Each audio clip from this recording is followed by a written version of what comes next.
speakers for their final speech, and I now invite the superintendent to the floor.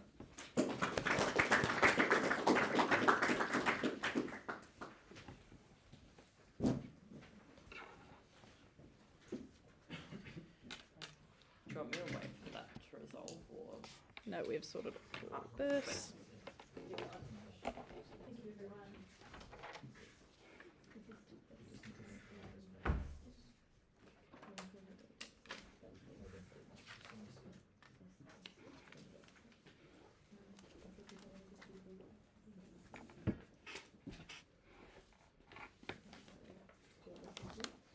Oh, sorry. I know. Oh, yeah.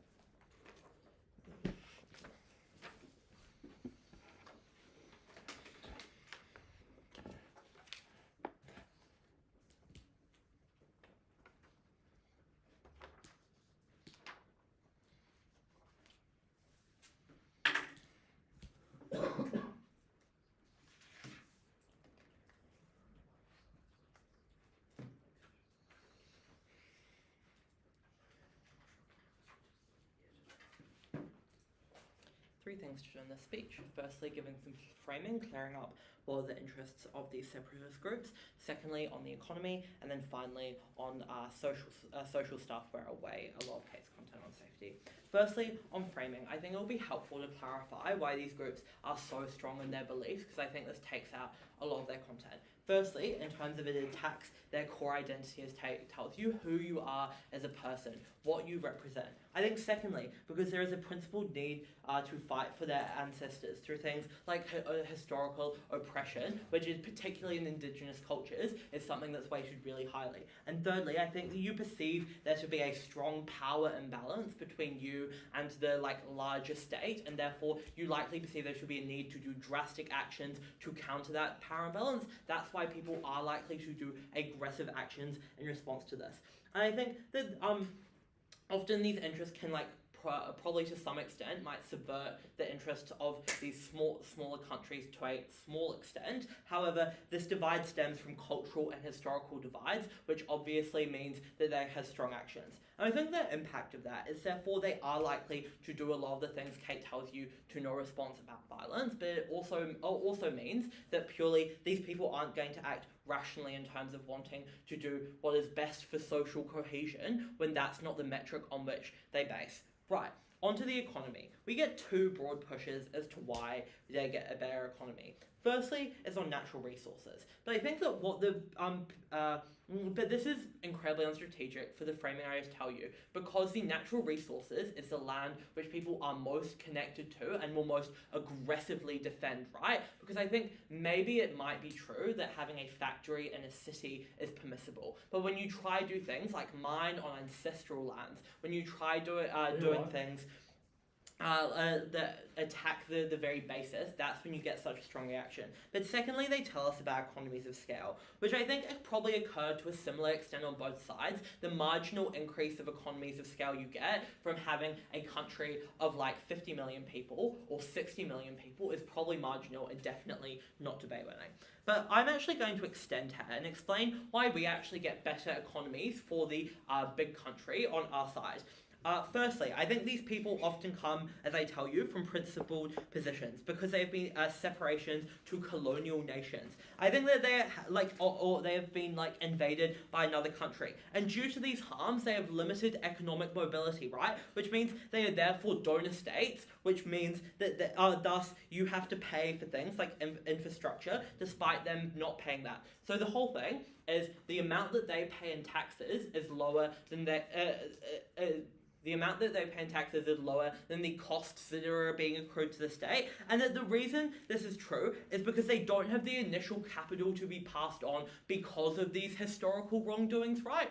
And that leads to a poor economy, which means that the government has to pay a lot of money. And additionally, they tell us about the use of land, which I think inherently concedes that often these countries, these regions, therefore, are less industrious, right, and therefore less profitable. Because if you're doing things like individuals are doing farming on a small scale, obviously that is very unprofitable. But you still have to pay for the advanced things like hospitals. You still have to pay for the infrastructure of education, which is of incredibly high cost. But secondly, I think these countries are willing to engage in boycotts, right? But which are particularly bad as the movements have an incentive to target the industries that are most relied on. This looks like things like putting port workers on strike, right? This looks like global campaigns to stop international consumption to be able to get the freedom that is desperately wanted. But I think thirdly, international entities are unwilling to trade. And I think there's a few reasons for this, and they kind of just assert about trading that it's got to be better on their side. I'll actually give you the mechanisms.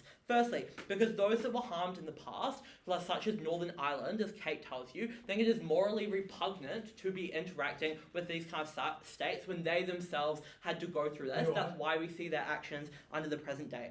But secondly, I think those that have harmed others want to show that they've changed. The United Kingdom now puts pressure on on France to change on New Caledonia to show they have pivoted from their colonial roots to show that they are now doing better. But I think thirdly, your country is just viewed as unstable, right? People want certainty and was quite a hard political environment. So they don't know if you're staying or going. They don't know if they're, for example, like importing goods from your country, where it's coming from, what kind of the quality will look like. And I think it just seems broadly unstable. And this means two things. A, you get a better deal for consumers. They're now more easily able to do things like importing without trade barriers. But secondly, you just have more options for producers and exporters. And the impact there, they weigh themselves on their economy point. And I think that the bar for us to win on this is far lower because of the content that Kate's give you. They literally spent 6 minutes on their point. I think if they can't win on it, they're pretty sunk. But there's two impacts. Firstly, you get a better standard of living for the citizens that remain, right? And that's what is in the interests of this debate, right? You get things like more jobs. But secondly, there's more government revenue and lower costs because since the country is less developed, they're creating less money that is able to be taxed, and therefore there is more money that can be reallocated. I'll take a QI before I move on. Don't you agree that some separatist movements are based on the fact that the region feels like they are richer and more powerful than the rest of the country, so will benefit from leaving it, such as Caledonia?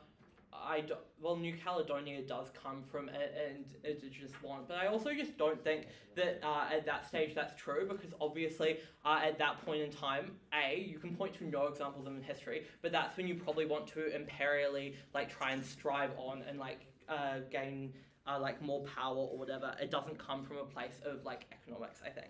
Moving on to safety, and I'm just going to weigh Kate's content on safety here because it broadly was not engaged with. Firstly, I think the bar to buying this material being debate winning is low, right? Because this is obviously not just active risks of violence. It's a perception that these could possibly occur, right? There is massive fear that you're going to see things like bombings, and it doesn't matter whether they do occur, but the stress still remains, right? And the media is incentivized to focus on the worst historical examples in their reporting. This has two impacts. Firstly, people just leave, right? Which they explain is bad for the economy in and of themselves, but also I just think is bad for you as a country. But I think secondly, you're just constantly stressed, constantly worried about what will happen next with these separatist groups and what they'll want to do. I think even if these are infrequent though, they obviously have massive depth, right? Because even if this is a 1 in 10 example, thousands of people killed, you permanently sour relations and you're forever tainted as a state. I also think this further causes international support for separation to plummet because you want to avoid welfare. They say that you're able to voice your support on a local scale. But firstly, I don't think this is listened to, right? Because obviously you are a minority within a global community. But additionally, I think their side literally advocates for not listening to these people because they are wanting to engage and wanting to be able to pivot as a country, and they're not wanting to listen to those people. I think if the Negating team is not willing to support local voices, it's unclear the government will either. But I think secondly, that this is often the core reason for wanting to split in the first rate is because their interests are not being listened to. Right, at the end of this, I think I've proved two things. I think firstly, that the economy is likely to be far worse on their side. But additionally, that at the point in time, they are not being listened to. They do things that lead to drastic outcomes. I think they need to do far more responding to Kate's content than they have thus far.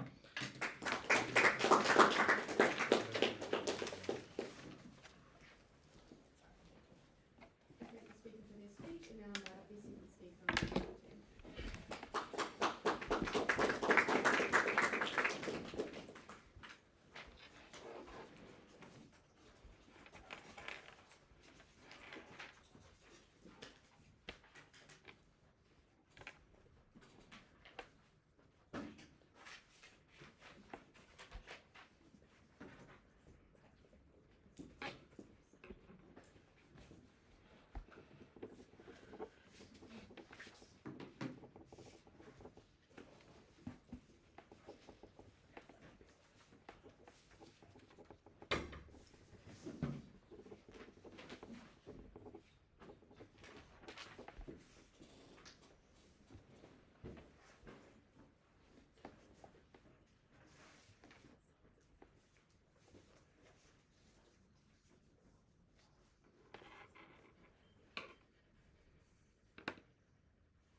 3 things to do in this speech. Firstly, a note on setup and clarification. Secondly, on instability and protests. And finally, on economics and international relations.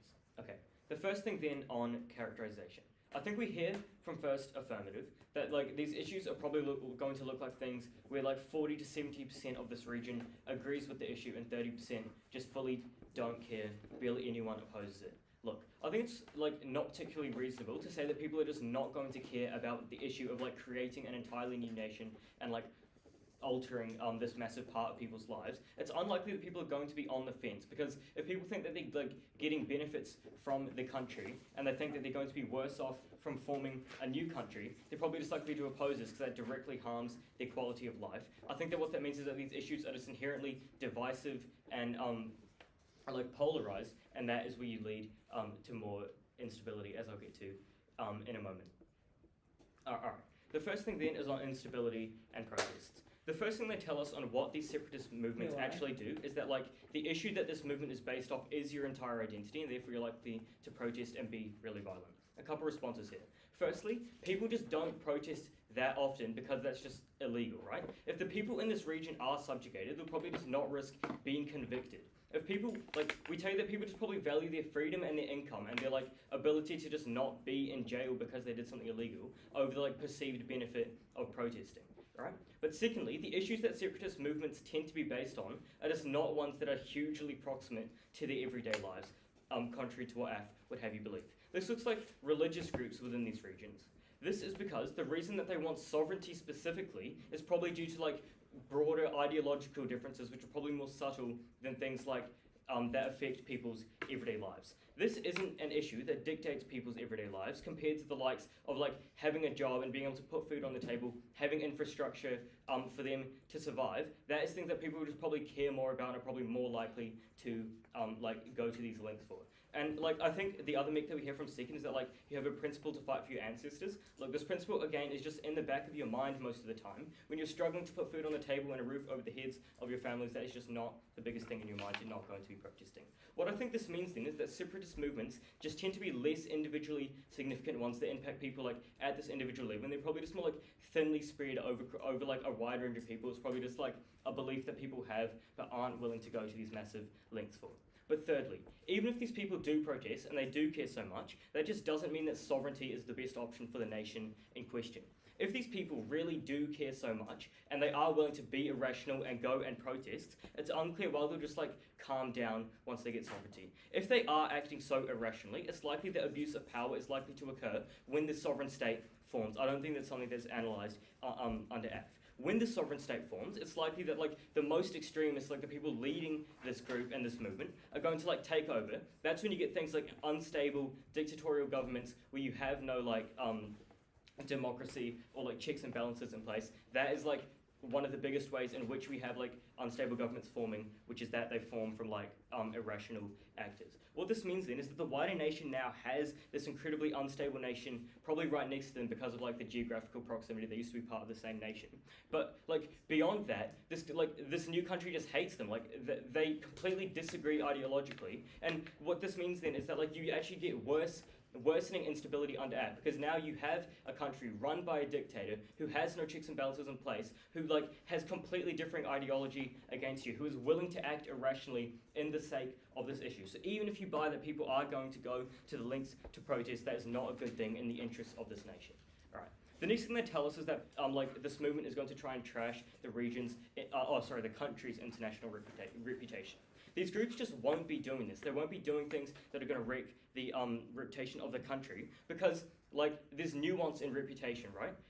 Like we tell you that this reputation loss is probably just going to come at the expense of the group itself rather than the entire country.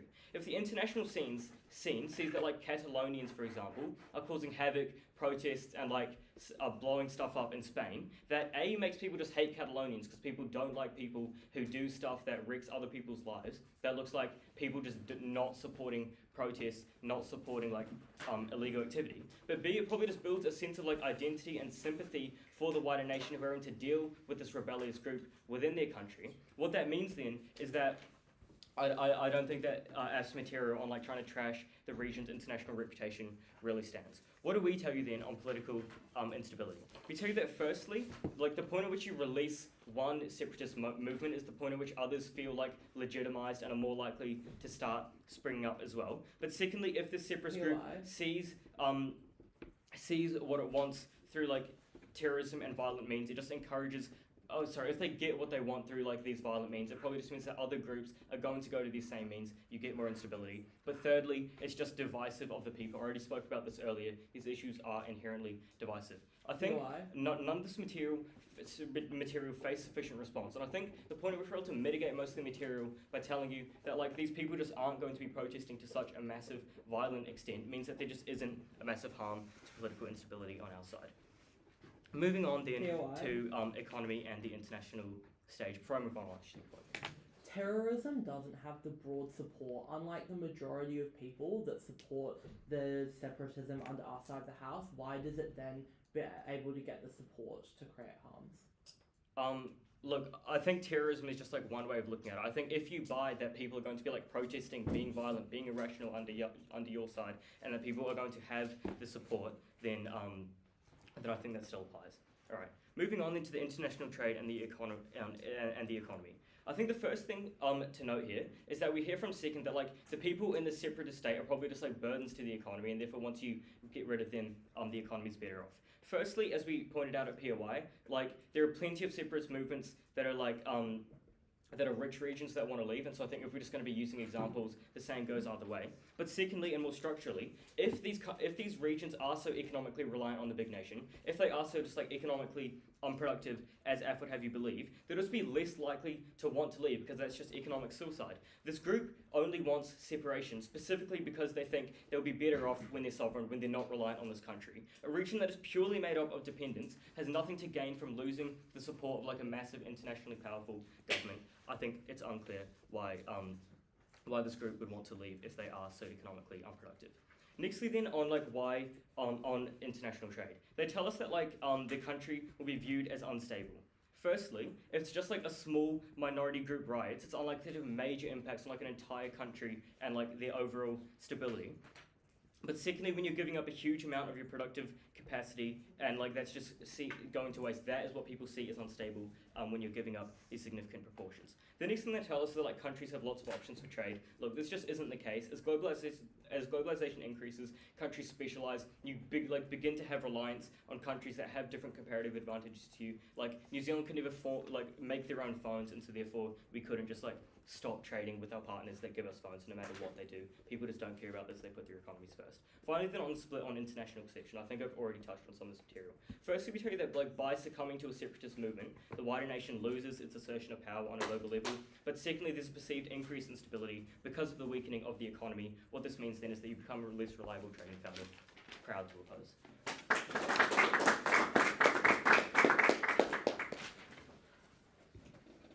think the speech will be a speech, and now I invite the third speaker for the agenda.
We win this debate when we prove to you that the movements work in the interest of the region they get support from, and that the remaining part of the nation for the remaining part of the nation, it is more in their interest to give them sovereignty than to attempt to stand against them. Therefore, overall, it's in the interest of the wider nation to give them sovereignty.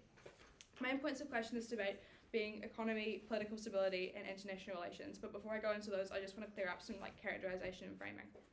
First of all, on the characterization of what do these movements look like? We believe these movements are strongly rooted in their beliefs because the country you live in and your hometown is like an integral part of your identity, and that they are very willing to go to the extreme lengths to get what they want. What do they want? It's agency over their region, and to be heard for the things that they want in their region and their beliefs. Then secondly, on what does the wider nation want?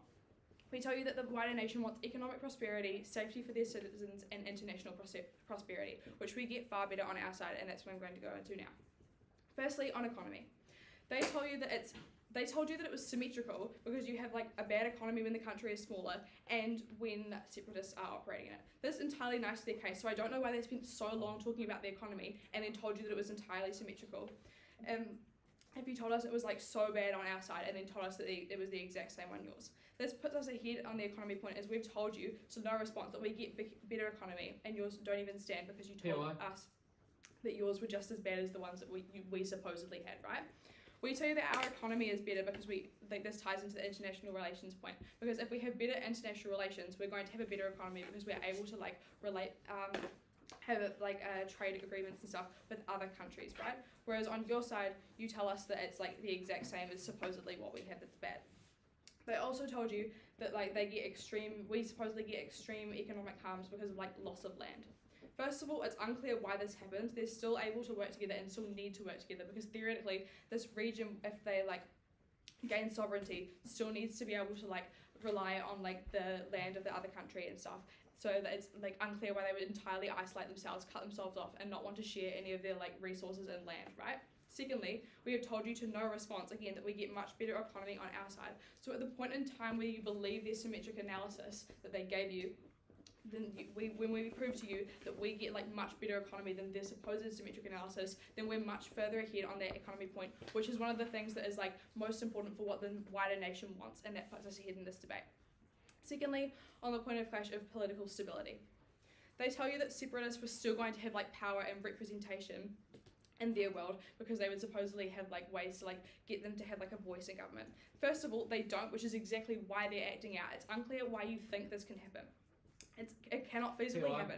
For NEG to win, they have to prove that they can either overpower these groups, which they can't, so essentially they're screwed, because we've told you that they can't remain in the status quo, right? We tell you that these separatist movements are not going to be happy with the small amount of power and representation you can supposedly give them in their government, which is why they're acting out, we've told you. Therefore, you have to agree, you have to say, take our analysis that they are going to either have to become separate to get all these benefits that we've told you. They also claimed that other separatists were going to be inspired, so there'll be more groups and more conflict. The only reason this would happen is if enough people are dissatisfied with a particular part of the government, right? Which means that we tell you that there are if at the point in time where there are lots more separatist groups coming up, this means that there are more people disenfranchised with the government, which means that more people are getting their important views across, which means that the wider nation itself progresses, which is a good thing. Which is why we win that point of political stability, because we get better political stability on our side because the separatist movements are going to have a relationship with the big country. Why do they have a better relationship with the big country when they are separate? First of all, they're not positioned adversarially. They can respect that you're allowing them attention and autonomy. Secondly, it shifts focus to the interest of the new state itself. It involves a relationship. They're now working in both of their best interests, and then instead of trying to work against each other. And thirdly, there's less need to disagree with the big country because they're now wanting to form their own identity. Note here that you don't have to buy that the separatist movements love the former countries. You just have to buy that they're willing to fight for the common good in a situation. Before I go on to the other point of clash, I can take a play off POI if you want. Do you think the national feel it is in their best interest when violence starts to take place in the streets, and you're rewarded by giving them sovereignty? We We give them sovereignty for the sole reason that when this happens, we get better economy, we get better relationships, and we don't end up with all these political conflicts and like economic instability that you get on our side. That's why we're giving them sovereignty. On international relations, they basically tell you, to the international relations point, our strongest point that like we brought out at Kate, and we've told you why international relations is like so important. Their strongest response to this was it doesn't actually look that bad internationally. They don't tell you why this is actually true. We tell you the exact opposite. It does look bad internationally because other countries are going to be less like inclined to get involved with your country if you'll get like warring with yourself. There are so many other options for them to like have international relationships with that it is unclear why they would choose your country at the point in time where that country itself is so like politically unstable. We tell you that it looks much better to international relations when your country is like working together for common good, even when they have like two like different parts that are like that had to like separate to get this. This is much better for the economy for the reasons that we've told you, that they get better trade. It's better for the safety of citizens, because it means that there's less conflict overall happening in the country, right? If you have better international relations, you have like more say in what happens in other countries and more say in what happens with your country. You're less likely to get blindsided, and you have more say in like international conflicts and stuff. And also the whole idea that like if you are politically stable, you're not going to have like conflicts between two regions as well, which means safety for citizens, which is another thing that we told you the wider nation wants. So we get better economic prosperity, better safety for citizens, and international prosperity. Okay, now some weighing of our points. First of all, on like what these movements do. When we prove to you that what these movements want and what they do is important, this is important because it shows in the interest of that region itself. Because we've told you that the separatist movements obviously work in the interest of the majority of their region because they have the significant support of that region. So that region itself is getting represented, and then like opposing them is harmful for the interests of the wider region. This puts us ahead. Secondly, on the international relations, which was like it's super unresponded to.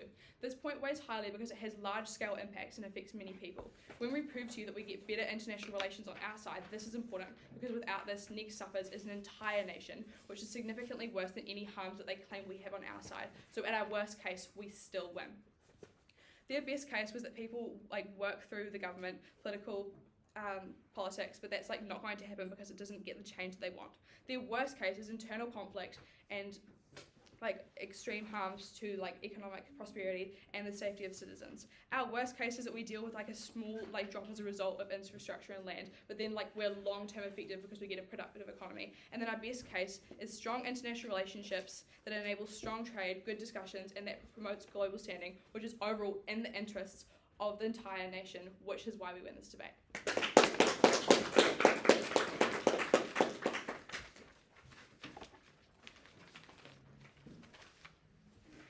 think the speaker for this piece now invite up to That's okay.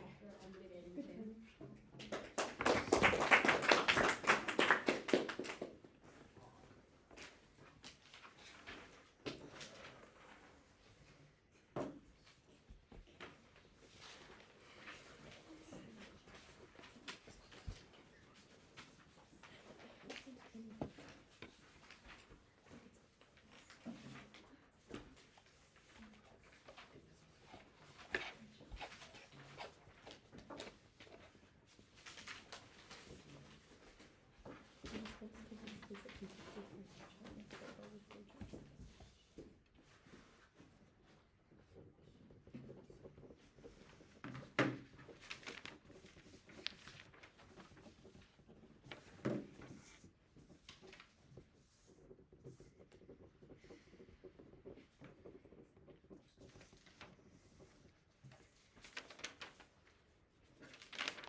What the Affirming team will never be able to do is explain to you why a minority group being dissatisfied with the government and protesting is possibly worse than having the majority of the country dissatisfied with the government and protesting. Just on scale, we can clearly weigh their harms of political instability out of the debate compared to harms of political instability we can prove when the majority of population is annoyed with the decision that the government is making. I'm going to do two things in this debate. Firstly, I'll talk about this political instability, specifically our points and their points, obviously.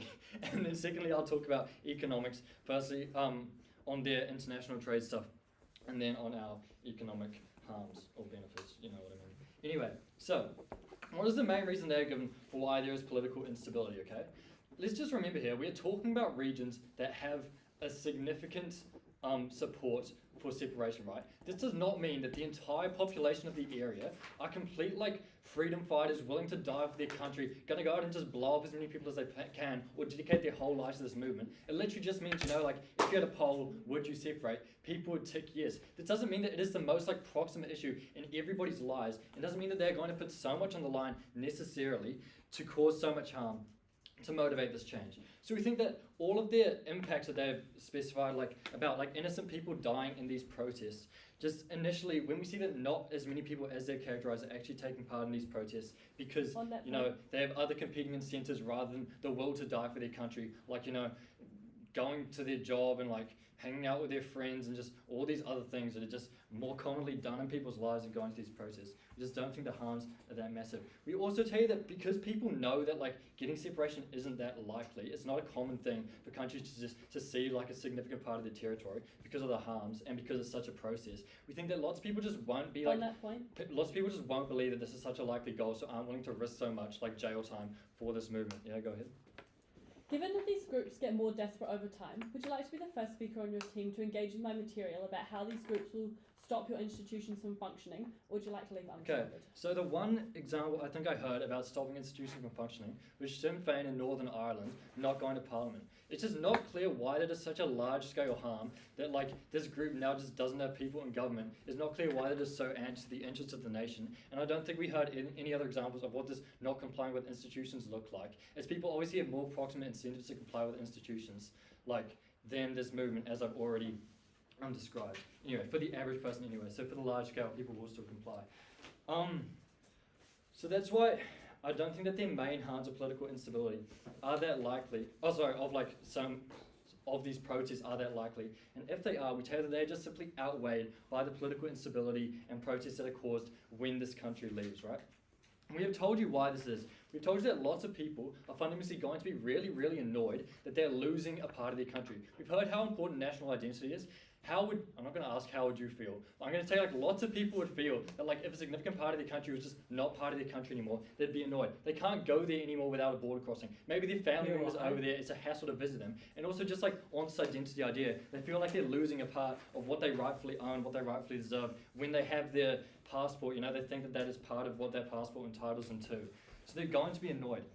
And even if these people, and we also tell you that these people, so, there's going to be pretty likely to be a massive amount of protests against this switch for these reasons. And even if it's not to the same intensity, spread over the entire country, it's pretty clear that it's going to cause more harms when it's the majority that are protesting. So all the harms about innocent people getting hurt in protests are true. We also tell you that now this anger is directed against the minority group who are clearly So there's going to be more discrimination and perhaps even more inequality and polarization and divisiveness when people are directing their hatred at the minority group because they're annoyed they're leaving. Okay, so then, the other thing that causes instability, just apart from just opposing this switch, is the inherent instability it creates when you try to draw a line between people groups and split them into people who want to leave and people who don't want to leave. Because their side of the house necessarily agrees that only a significant amount of people need to support it, which means you can have up to, if you want to call it a majority, 49% of the people in this new country don't want to be there. We tell you that it's likely that these people, or didn't vote for the change. We tell you, like, these people are likely to suffer because of this. Why is this? When you have a country founded by people who wanted to separate, it's pretty likely that they're going to abuse their new power against people who didn't want to separate. This can look like setting up structural barriers against certain like religion or ethnic groups because they have this sort of patriotism and they're annoyed that this group maybe harmed them in the past. So these people are going to suffer. This means that these people left in the country that are now separated are going to want to leave. There's going to be large-scale immigration back to the new country, which is going to cause instability. When you have a massive influx of people, it's going to cause problems. We also tell you that lots of people can't leave because they just don't have the resources to completely uproot their life. So what's going to happen is that they're just going to suffer and not have anything to do about it, which is going to harm our nation because now their friends, relatives, people who support them back home are going to be annoyed that they are suffering. There's clearly going to be political instability.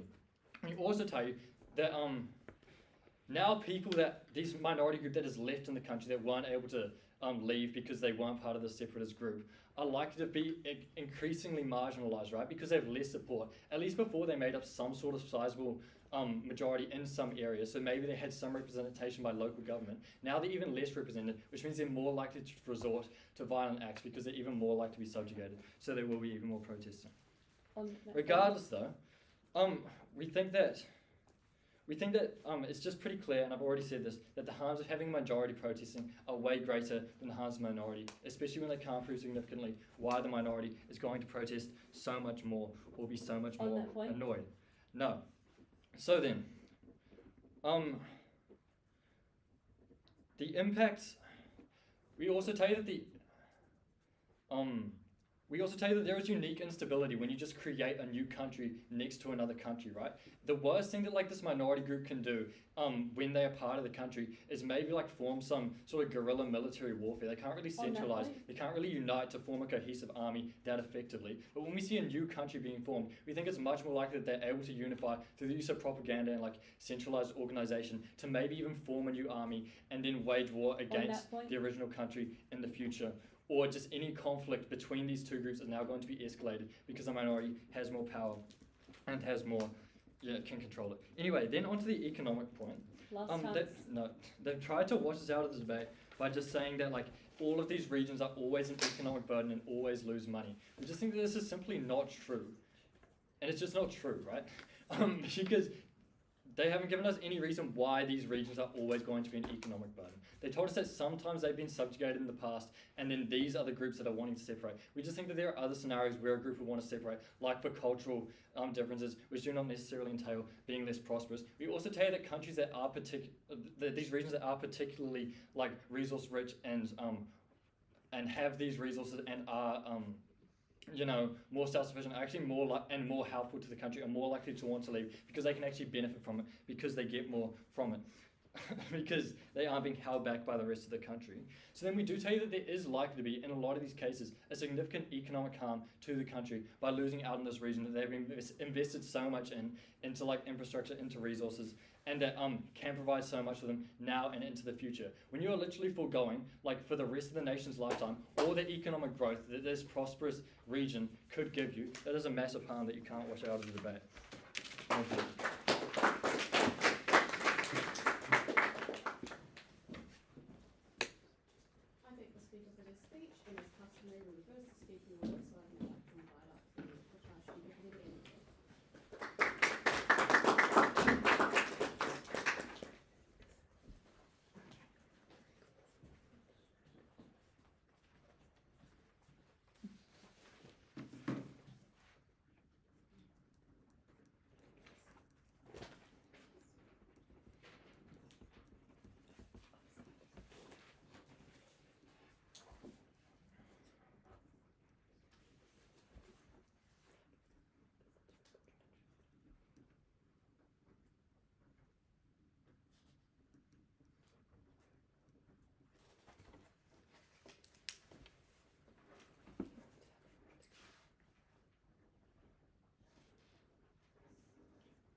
Two points to look at in the speech. Firstly, on the economy and the international relations, and secondly, on political instability. Why is the economy and the impacts on the international stage the most important thing? Firstly, on scale. A nation's entire economy stands to be harmed by letting this separationist group leave. Like, that's because, like, the regions within a country are just economically interdependent and intertwined, which means that when you have one of them just entirely cut off and no longer being a part of the country, when you have to go through like barriers of things like borders in order to trade with them, you have the rest of the economy being cut off.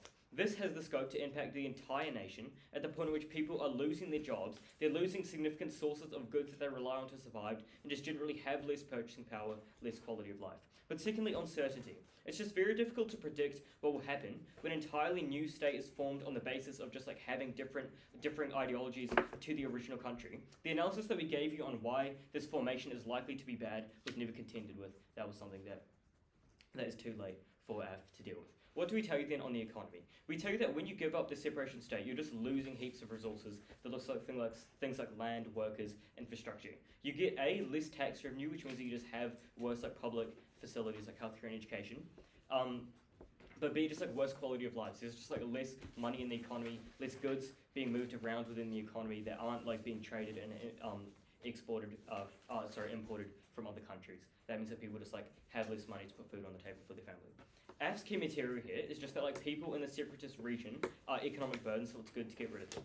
Look, the base of this point is basically just examples of places where this might be the case, but not only could we just like provide a counterexample on the contrary, but we also actually explained why regions that aren't economically dependent, that are economically dependent on the wider nation, have nothing to stand on when they achieve sovereignty. This just isn't a likely characterization because people aren't going to like give up their income and like the infrastructure that they rely on to survive for the sake of sovereignty, because like that's just not the biggest issue in their life. People probably care more about like surviving and having a prosperous life. Look, the point at which you just get a smaller, less cooperative economy, we have like an entire section of it being plucked out, is just the point at which you get impacts on people's lives in the nation at the large scale. And nextly then on instability. Alright, the first thing to look at then is on those who support the separation. AF asserts that these people like care a lot about this issue, it's the most important thing to them, and therefore they're going to be violent. I think the only reason here was just that like, oh, it's where you live and therefore it's really important. Look, we explained to you that it's just not that big of a change to go from living in Catalonia, which is a subset of Spain, to living in Catalonia, which isn't a subset of Spain. We explained that this issue is just not massively proximate. It's not affecting their everyday life. The things that do affect their everyday lives are things like the infrastructure that they have access to keep like their family alive. It's the things like the education that they have access to for their family. Therefore, we tell you they're just not likely to be protesting. They don't get pretty much any of the harms that they claim. But even if these people are violent and they are irrational, note the analysis that we gave you to no sufficient response on the harms of the process of formation of a new state on the original country. We tell you you are likely to get worsened instability when you have a state built purely on the premise of disagreeing with another country. That's worse than when you probably have this new state directly next to the original country. That is when you get things like dictators declaring war on the original country. Secondly, to look at though is on those who don't support the change. This is the people in the like separatist regions who actively oppose it. These people are harmed incredibly deeply because they're just forced to live in a new country that they don't support. They no longer have the government of the larger country that they used to rely on. That is a huge harm that F never sufficiently contends with. But B, those in the nation at large who aren't part of the separatist issue are probably just going to outrage. They're probably going to not like be particularly happy, right? This looks like the train operator who runs the train, like the domestic train from Madrid to Barcelona, now being out of a job because Barcelona is no longer part of Spain. These are the type of people who are impacted the most in this debate.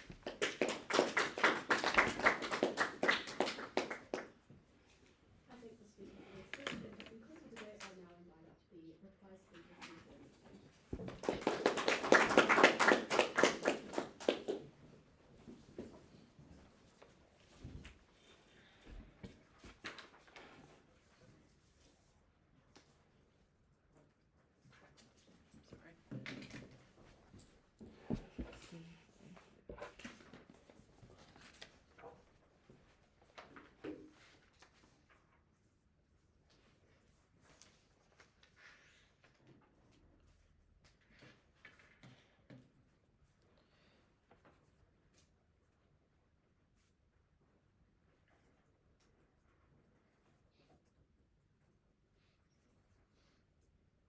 3 things in this reply. Firstly, on what these separatist groups look like and why they and the violence that they can occur. Secondly, on international relations. Finally, on the economy. But firstly, just to clarify, pretty much all of the content around things like backlash from their own country was explicitly new content at third neg, so cannot be weighed to any extent in this debate. But even if you bought this new content, it's unclear why these people in this own country have incentives to care so deeply they do protesting. We gave you the mechanisms as to why it is true that these people care so deeply. They didn't, so obviously it only happens on one side of the house. And for that same reason, it's unclear why vast amount of people want to move to this like new state. And even if they did, it's they definitely are unlikely to have the capacity to just like uproot their life, even if that's true. But what are these separatist groups look like? Second neg explains you're fighting to put food on the table, and this means that you have very little to lose. But secondly, this is what gives your life purpose, right? It is by being able to carry on these like the cultural heritage is like what is important to you in your life. But they lie about like rich countries, but it's unclear why these people want sovereignty specifically when compared to just like, I don't know, wanting lower taxes or wanting to maintain more of their resources. This is a debate about sovereignty. They didn't engage with that. The underlying reason that these groups are specifically about sovereignty is because of the framing I give you at second. And I think that this broadly didn't receive enough responses because maybe some people don't care about this, but it doesn't really matter if only some people care, because these people care about to such a degree they do drastic actions because it is so significant to them. And therefore groups do not suddenly appear out of nowhere that like they try to claim, because these are cemented in their belief systems. And that's why these groups, as they try to scroll the debate and saying, if the economy is so good for them, they won't want to leave. Obviously, it's just empirically true in the motion they want to leave. But